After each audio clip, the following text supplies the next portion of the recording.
What is happening, everybody? We are back with another Metal Monday, Metalcore Monday, whatever we want to call it. We back. It don't matter what you call it, we still ballin'. Hey, talk to him, JB. Right. Well, speaking of balling, you are clean. You've got the white headphones, the white hat, the white shirt. It's like you descended down from the heavens to bless us with your show today. Already, my man. I sure appreciate it, man. What we got going for today, man? Talk to the people. So today we actually have a special video. So I've been wanting to show you this band for a while because they are actually more so in your ballpark than I think you would have ever known. Really? So this band is called Fit for a King, and so it's kind of like it's a dual win episode. So they just released their newest album, The Path. I've been waiting on it for quite some time. That's actually where I got this shirt. I'm going to stand up so the good people at home can see it. Show the people what you're working with, man. If you want it, this is available on their merch website. And I did not realize how pre-orders work. And so I saw this shirt and I'm like, I gotta get it. It's the perfect metalcore shirt. It's sleeveless, it's got the bleach on it, it's got the dope angel, it says Fit for a King. Ooh. So I ordered it back in like late July, maybe early August. Okay. And I waited for it for like weeks and I thought, man, I don't have a tracking number. If somebody in my apartment building stole my shirt, I'm gonna be pissed. And so I reached out to customer service. I'm like, hey, I might just be an idiot, but did I get like a tracking number? I got the verification and it said the order is in process, but nothing. And then this was like maybe middle of August. They respond super nice and like, hey, you actually ordered a pre-order album or a pre-order item. Right. That's gonna ship around the middle of September when the album comes out. Oh. This is why reading's important, kids. Yep, for sure. I got so excited about it. I'm like, I gotta have that shirt. You thought you want that instant gratification. Right. Just talk about that. But so what's cool about Fit for a King is, and you're gonna know from this song, they're very heavy. There are other songs where they incorporate. They have a bassist named Tuck who has these really cool clean vocals and really beautiful singing voice. But how I found them was a collaboration of this song with another band I like called We Came as Romans, where they kind of did the vocals from each band, their spin on the song. But they're really cool because even though they are super heavy, most people think of anybody in the genre as like, oh, they're satanic. Every single member of this band, openly and outwardly Christian. Really? And so they've had interviews where people are like, oh, are they like a Christian metal band? And as far as their beliefs go, yeah. As far as the lyrical content, they don't make it too preachy. There are certain things that like I've heard and I could attribute to it, but I thought it was really cool because, most people think of like Christian rock, you get like Creed, or you get like, what was that one that was so popular? Blanking. I can't think of anything other than Creed now. Scott Stapp is a ridiculous. Can you take me high? Oh yeah. I didn't even know I knew it till you said it. Oh man, it's one of those staples. But so you being a Christian man, I don't know if you call yourself a Christian rapper, but just being a man of faith, I think it'd be cool to kind of see like what other people do outside of your particular genre with having the same title. Righteous, yeah. And so this song I chose because it gives you a good understanding of like how heavy it can get. Because again, if I'm not making you react, what's the point of this channel? What's the point of the metal videos? Okay, I see where you're coming from with that. I went with the lyric video because this guy goes back and forth between like kind of higher screams and lower screams, so it might make it hard to understand what he's saying. Okay. Also, this is like the only legit music video out for it right now, so I thought it'd be it'd be helpful, so that way you can follow along. And then of course, as always, as we're getting into it, if you just react as usual, because you haven't seen this, I've heard the song, I've only seen bits and pieces of the lyric video, right? But just if you need a pause, let me know. I will, man. I will. Let's full screen it and then get into this bad boy. So again, this is Fit for a King with Backbreaker.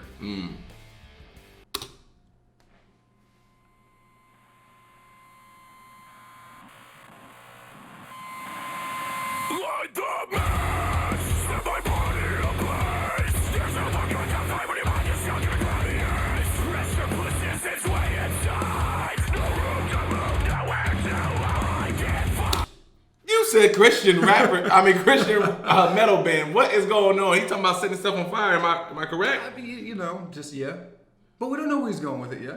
You're right. You know what? I'll sit back and I'll listen, man. I'll listen. Is that how we started again? Yeah, go. Well, actually, let's take it back because I want there's a lot going on there. I want to break down that lyric. So, light the match, set my body ablaze. There's nowhere left to hide when your mind is stuck in a cloudy haze. Oh, okay. I see what you're saying. Pressure pushes its way inside. No room to move, no room to hide. I love the way that he writes. With a lot of his songs, there's a deeper meaning. So, like getting into The Path, the new album. I would say, from what I've heard, there's a lot more of their like ideological connections in it. Like just listening to the way he writes, there's more of a story. So like with the newer, this is to me a song about struggle, trying to overcome something in a very abrasive way. In the newer stuff, it's almost like finding redemption and salvation. So it's like this is the precursor. It's like when you're just pissed enough.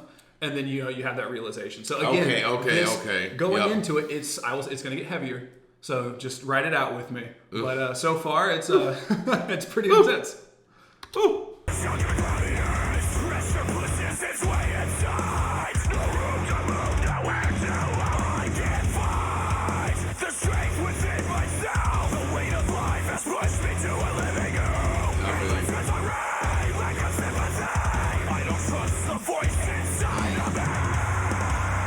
Okay, it's getting deeper.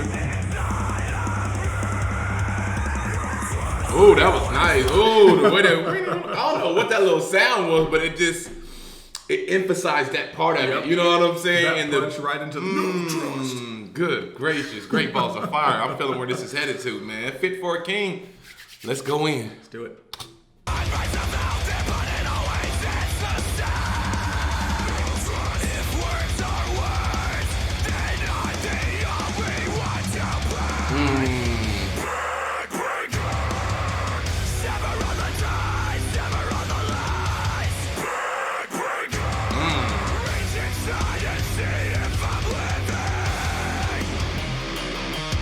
Ooh.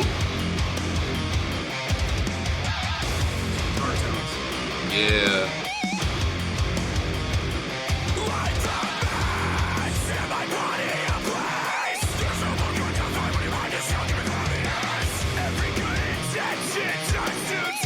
Right. He's speaking some real talk right now. I'm telling you, All man. your good intentions turn to dust. You know what I'm saying? That's right. When have you ever tried to just do something good and it just gets overlooked or act like they don't, like you just didn't do nothing. Right. You know what I'm saying? Oh my goodness. I've been standing here doing quite a bit, actually. Right. Where have you been? You have not been present in this conversation. Oh man, he's talking some real talk right there. And then he follows it up. So it's good. He leads in, it's just like every good intention turns to dust. And then where do your loyalties lie when there's no one to trust? Who are you going to be loyal to? Oh my goodness. You can't be loyal to anybody because they're not loyal to you. Exactly. Ooh, it's deep, man. He's going deep, my brother. This guy, man, it's so crazy with his ability to write and then those vocals. And what's cool is they do this really cool layered effect. And so you'll hear how they go back and forth where he gets pretty like high. It's like what they call like a fry vocal, where it's, when people sing like falsetto, it's not quite the note. It's like very nasal. You can do the same thing when you're screaming and then you just channel how your mouth, moves and how much force you put out. And so that's how you get those like high pitched raspy growls. Like you ever listen to Linkin Park? Yep. So Chester had a very good way of screaming very high. This guy can kind of go back and forth, which is crazy to me. And then when you layer it, you're like, oh, it just makes this. It makes this like super like dark harmony. Like you're used to harmonizing. Okay, it's this pretty note that's high, and this pretty note that's low, and then this is like here's this guttural scream and then this high pitched scream. And for some reason put together, you're just like. It brings that impact that you're looking for. Exactly. Most definitely. Exactly. He's coming with it. Come on, Backbreaker. Oh, just wait.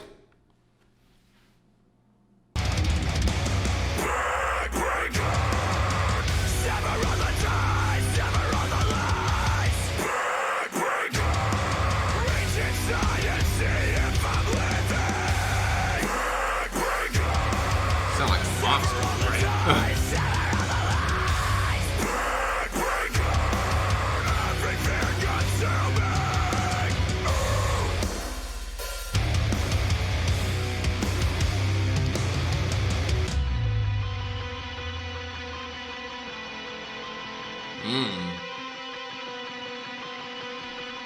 Okay, I have to be the one to pause it. The ending of this song is so good. Yeah. And so like you can hear the guitars building and everything. Exactly. How they close this out, I, to this day, cannot figure out how he pulls off what you were about to see. And the scariest part is seeing him do it live. Really? So it's not like what you're about to experience isn't like some thing that they tweaked. Like Homeboy just manually. You remember Slaughter to Prevail? When Alex comes through with like the demon voice and you're like, I mean, this was crazy before, but where did that come from? Yeah, exactly. Picture all of the animosity and just like the brute force that you've experienced in the song, and just wait till ramp that up to 10. Bless his heart. And mine too. Bless his vocal cords. Yeah. The world is watching. Their eyes are piercing me now. I feel the pressure. This will be my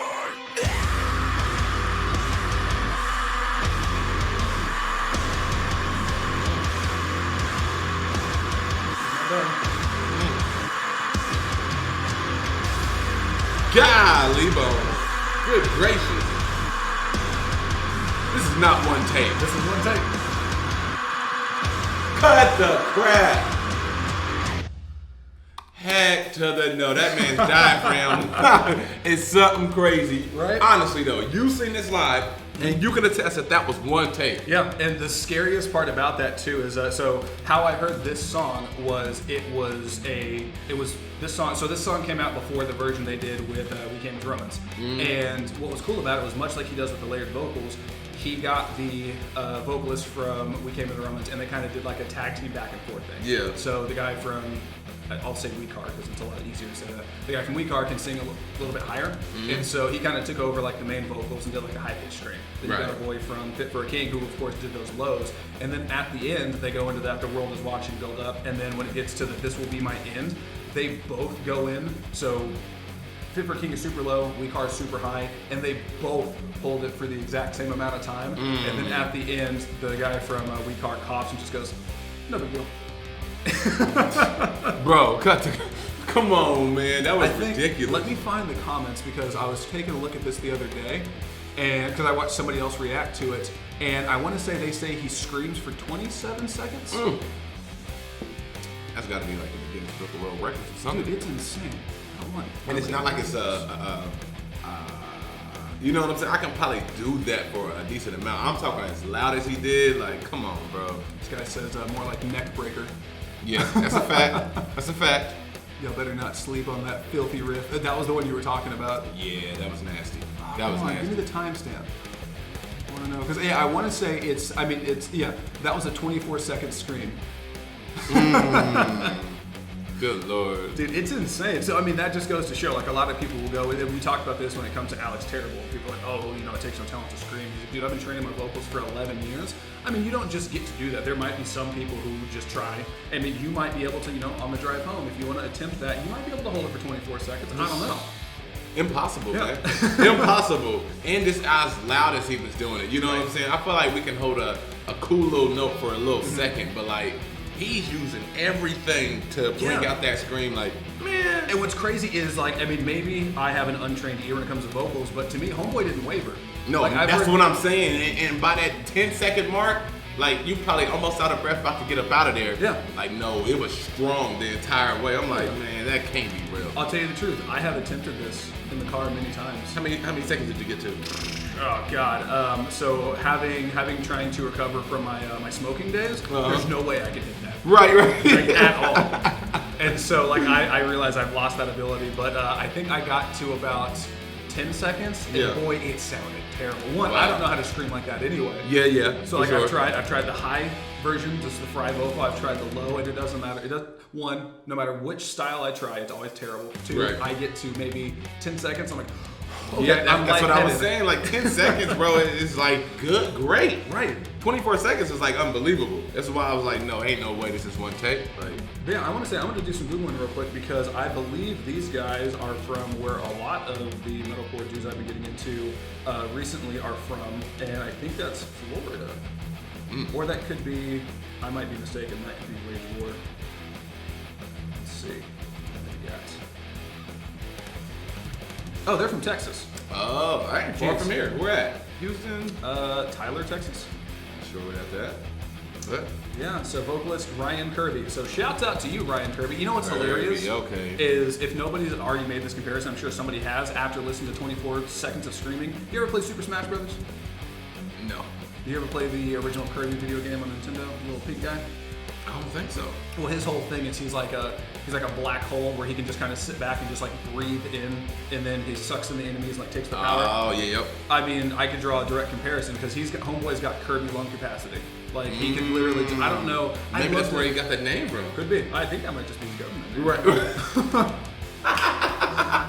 But yeah, that's cool. So Ryan, shouts out to you. So as I was waiting on their newest album, The Path to release, they did a couple of videos for their newer tracks. And what was cool though was they did kind of like you did.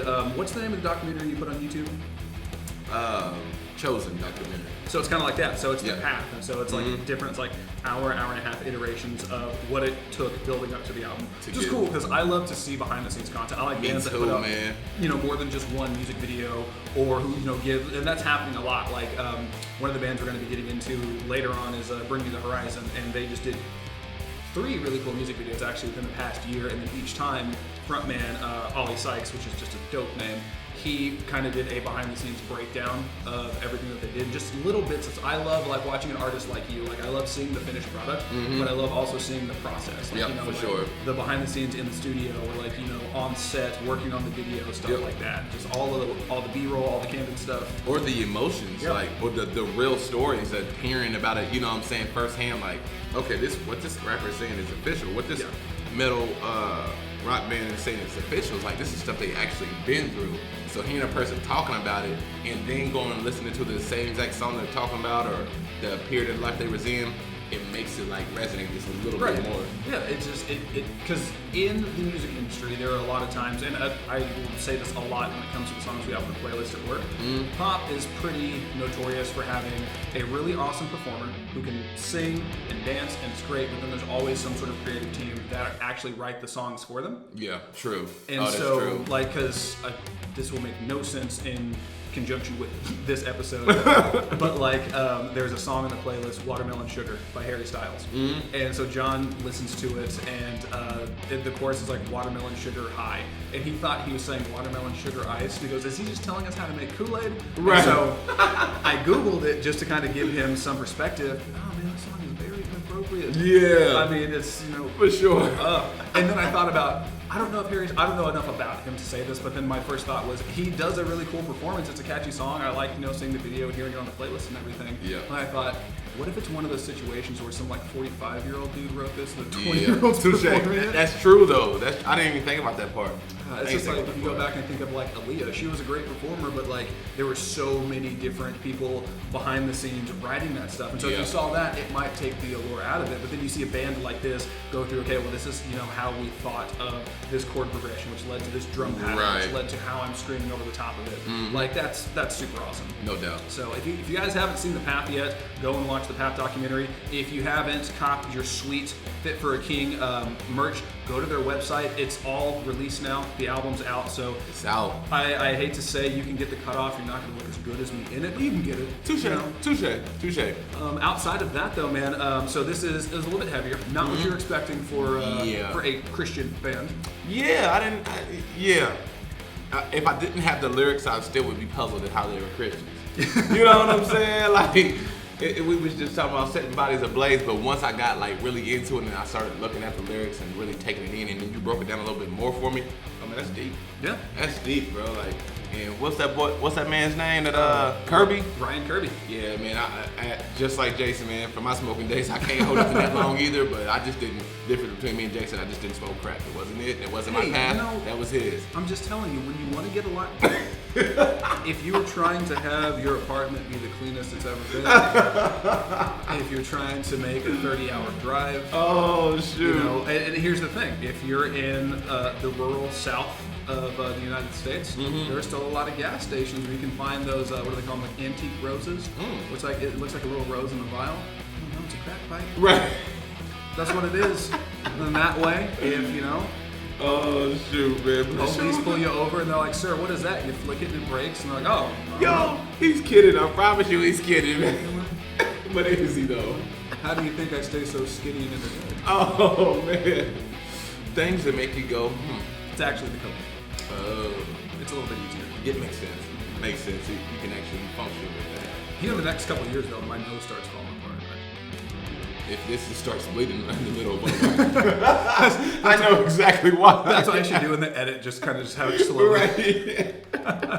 I don't know how we got here, y'all. I really don't. Statute of limitations means I can talk about it now. Okay. So, without further incriminating myself, that's going to do it for Fit for a King and Backbreaker. So next up, I think on deck we've got Envisions. So that'll be a cool video. I'm really excited for you to see them. They're from the UK. Okay. So it'll be a different sound for you, but they're very rap in their lyrics. And so I've been wanting to show you that one for a long time. Okay. It's just I had to ease it. They punch so hard. Hearing Demolisher by Slaughter to Prevail, I think will set you up for anything. But no doubt. The energy of this too, especially with those tones, I think will kind of help you. It's a growing process for you because this is outside of your realm of expertise. I've been having growing pains too. So it's just like in the gym. Have a good chest day. The next day you're like, oh, it's a little bit sore. So you're I'm sure after hanging out with me on a Sunday afternoon, you're like, God, my soul is sore. I'm still working in the back. You know what I'm saying? I'm trying to build it back up, but we getting there though. Right. Well, that's going to be another Mixed Feelings reaction video from your boys over at Mixed Company. So as always, I am your token resident mixed friend, and just wanted to leave you with our 3 pillars of advice. So remember, each and every day, do dope shit, do something that's going to make you happy, do something you enjoy, make somebody smile because life's too short not to have fun. And then 3, for the love of God, or whoever you pray to, don't be a dick. And we'll catch you next time.